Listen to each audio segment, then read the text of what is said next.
Well, the brown trucks will continue to roll. Your boxes will keep showing up on your doorstep. No strike as UPS nationally reaches a tentative deal. The strike would have upended deliveries and had a huge impact on one of Louisville's biggest employers. Hello, everybody. Thanks for joining us. I'm Doug Proffitt. And I'm Shay McAllister. The Teamsters called the agreement historic, including better pay, better benefits, even air conditioning in the delivery trucks.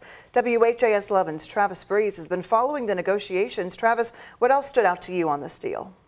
Shay, the Teamsters released a list of highlights from the contract around noon, and the headline was "No Concessions," the union saying that it got everything that its members wanted.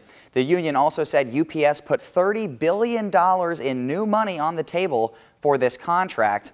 The contract will reportedly feature raises of $2.75 per hour for full and part-timers in the first year and $7.50 more an hour throughout the life of the 5-year contract.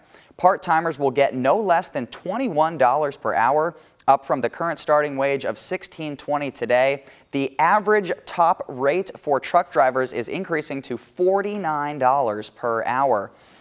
This builds on the other changes that were already agreed upon earlier this month, such as the removal of the two-tier system that paid drivers less if they worked weekend shifts. UPS workers had been doing practice pickets across the country this month to prepare for a possible strike. Teamsters General Secretary Fred Zuckerman, who worked for Local 89 in Louisville, said, "In my more than 40 years in Louisville representing members at Worldport, I have never seen a national contract that levels the playing field for workers so dramatically as this one."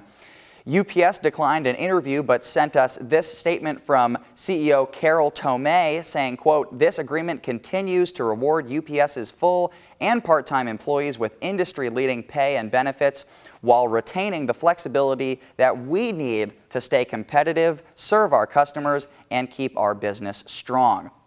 Both the National Teamsters and Local 89 have not responded to our request for an interview at the moment. Voting on this tentative contract will be August 3rd through the 22nd. In the studio, Travis Breeze, WHAS 11 on your side. Travis, thank you very much. More local news tonight here at 5. A St. Matthews police officer shoots a man inside a home in Anchorage of eastern Jefferson County overnight. Police say they were there for hours after a domestic violence report. It happened at a home on Bellwood Road, not far from the Anchorage Public School in the East End neighborhood. Police say at least at 3:30 this morning, a woman went to the nearby Anchorage Police Department with serious wounds from a domestic situation. When officers responded to her house, they found her boyfriend, who lived there as well, had multiple felony warrants from Boone County, Kentucky. He then barricaded himself in the home. The hostage and SWAT units from St. Matthews arrived, along with help from Middletown and LMPD. After hours of negotiations, police say the man approached officers in a threatening manner with a deadly weapon, and that's when a St. Matthews officer shot him. Our officer discharged his firearm, striking the subject. Fortunately, with our SWAT team, we do have medics on scene. The subject was rendered first aid immediately and then transported to University Hospital. Tonight at 6, I'll have more on what police are saying about the standoff in Anchorage, as the chief says their plan is to release more information after the investigation. A Western Kentucky University student shot at a Bowling Green apartment complex Sunday night has ties to Louisville. Bowling Green police say 21-year-old Ayanna Morgan was airlifted to a Nashville hospital, and that's where she died on Monday morning. Investigators said a man trying to help her was a food delivery driver. He told police he saw a man coming around the corner of a building making a gun motion with his hand. The investigation in this case is still ongoing. In a statement, WKU said, quote, "We lost a valuable member of the WKU family. Our thoughts and deepest condolences are with her family, her loved ones, and her friends." And a man has been arrested now, accused of killing 2 people outside of a Waffle House restaurant in Radcliffe.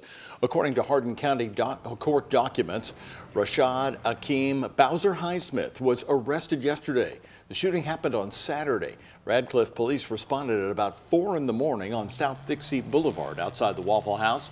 When they arrived, they found 18-year-old Shane Estrada and 30-year-old Carlos Bello, who were both shot and killed. Bowser Highsmith is charged with 2 counts of murder and robbery. He's being held on a bond of $500,000 in Hardin County. Well, as we take a live look outside right now, it is even hotter than it looks, and it's getting actually hazy now, Doug. The heat bringing in a little bit of haze. Let's hope it's not that smoke. That's all we need is smoke. And then you're talking about an extended heat wave. Ben, why don't you tell us a little bit more of that, because you're talking into next week. Yeah, we got to get used to it. This is typically the hottest time of the year, and we're going to have above normal temperatures, so that's a pretty bad combination. We're going to have some extreme heat on the way over the next several days and into this weekend. There is some of that Canadian wildfire smoke out there as well. Air quality is not too bad, though. 91, feeling like 92, and again, this is just the beginning as far as the heat and it getting more extreme over the next couple of days. Only a couple of isolated showers out to our west, a few thunderstorms. Right now, completely dry throughout Kentucky, and I can't rule out maybe an isolated shower through sunset, as you can see here on Futurecast, but most of our map will be dry. That would actually help cool you down if you're lucky enough to get a shower this evening. Tomorrow morning, we start off warm and humid in the 70s and skyrocketing temperatures, getting hot fast tomorrow with our high temperatures in the mid 90s with a partly sunny sky. So muggy tonight, isolated shower chance, low temperature at 74, nearing 90 by lunchtime tomorrow, and our forecast high for our Wednesday is 95 degrees, and our heat index could climb to around 100 to 105 a little bit later this week. I'll show you how long this heat wave will continue coming up in our complete forecast. Thank you very much, Ben. Another developing story. JCPS students are just 2 weeks away from starting the brand new school year. Can you believe that?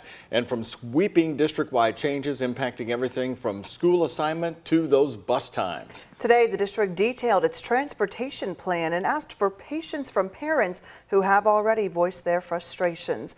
Grace McKenna's in studio with that part of the story. Grace, why is JCPS making so many changes to the bus routes? Well, Shay, people may remember the massive bus delays that JCPS saw in the last school year because of a bus driver shortage. District leaders say changes to school start times and now bus routes should help keep kids from missing class or waiting after school for a ride. Parents we spoke with believe the district is trying, but say this solution is already bringing big headaches. Just months ago, JCPS faced a bus driver shortage that left students missing hours of instructional time. We just could not repeat that for another year. We had to make these changes. To curb the chaos, it added new school start times and consolidated bus plans. Superintendent Marty Polio says it's the first time in years there are more drivers than routes. We won't have these unanticipated double and triple runs, meaning a bus driver is going to have to go pick up go drop kids off at school and then go make another run. The district launched its bus finder tool Monday, and already parents have voiced concerns, some saying they'll have to send their kids to different locations. My high schooler is going to have to be the one that is standing out there by herself. And I don't like that. It's pitch dark. Others are concerned about long rides home and long walks to new bus stops. I was hoping he wouldn't have to get up quite as early, but now he has to walk, far. At a news conference Tuesday, Polio said in a district the size of JCPS, some of the frustrations are unavoidable. Thousands of kids who are coming to compounds and have to switch to multiple buses. That's a choice that families make. And if they make that, it is going to be a little bit longer before they get home. District leaders are encouraging parents to check Bus Finder ahead of time and pleading with them to practice patience. What that requires is some give and take. And so there is nothing more important to me than making sure that we get 96,000 kids to school on time. As these parents get ready for the school year, they're still figuring out the right solution for their families. I'm trying not to quit my job in order to keep her safe. And wishing there was a different one for JCPS. It's a tough situation for everyone, but I just don't know that this was the right solution. If you're still missing a bus assignment when you check Bus Finder, you can fill out the bus stop request form online. The district's bus helpline also goes live on the 7th.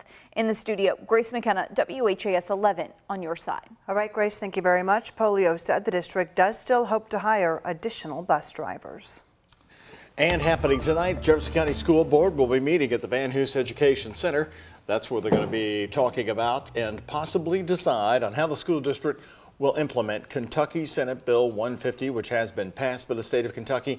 Senate Bill 150, of course, impacts schools by banning discussions on gender expression, sexual orientation, and gender identity. And people are gathering before the meeting to protest the bill tonight. The new law allows teachers to ignore a student's preferred pronouns and restricts bathroom access. JCPS is considering 2 policy drafts of this. One version includes a statement of concern about whether SB 150 violates the Constitution and Title IX. The other takes a stronger stance, saying it does violate the Constitution and Title IX. Earlier this month, the district's lawyer said between the 2 policies, there's not a clear choice, noting that either could open up the district to many lawsuits. Well, the WHAS11 night team is there right now covering a rally, and in the meeting, we'll have interviews on what they hope to accomplish from the rally, and the latest from the school board. You'll see it right here tonight at 11 o'clock. A bridge in Carroll County is getting a lot of attention after the Kentucky Transportation Cabinet announced until it's repaired, it cannot safely hold school buses. The US 42 bridge over the Kentucky River connects Carrollton and Prestonville. Last month, an inspection revealed a structural issue that requires repairs. Until then, the bridge's weight limit has been cut in half from 22 tons to 10 tons, meaning school buses cannot use the bridge. And that could cause some major challenges for the Carroll County School District, which depends on the bridge to get kids to and from school. In response to the weight restriction, Carroll County School District officials say they're currently working on a new plan for busing. They said it will include centralized locations on the west end of the county, but they're hopeful they won't have to use it. They are hopeful these repairs will be done in time for school. The Transportation Cabinet says they anticipate the $20,000 repair work to be complete in the coming weeks.